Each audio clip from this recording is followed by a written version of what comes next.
Dividends ni Pag-ibig 1 at MP2, pwede na ba makuha ni Pag-ibig member? Paano? Alamin. Unang-una friends, ang dividends ni Pag-ibig 1 at MP2 ay annual po yan. Simple said, every year po may dividends si Pag-ibig member.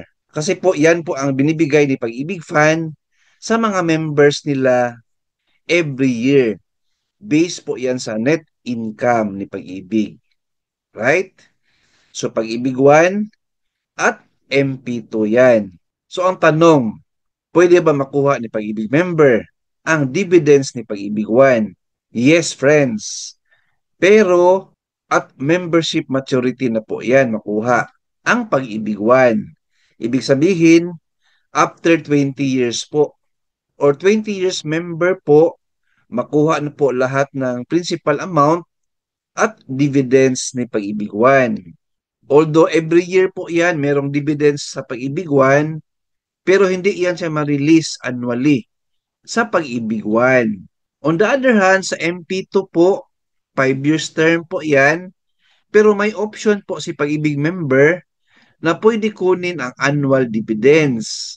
Yan, pwede yan makuha. If ang option na pinili ni member sa Pag-ibig MP2 niya is withdrawal of annual dividends, pwede po yan.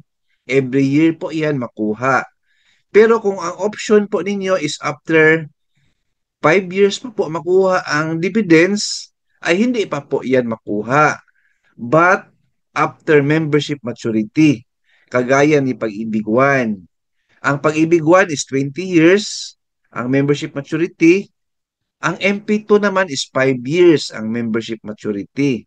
Ayan po. Marami pong nagtatanong sa dividends si Pag-ibig 1 at MP2. Ito na po yung sagot sa katanungan ninyo, friends. Pag-ibig 1 na dividends, hindi po yan makuha.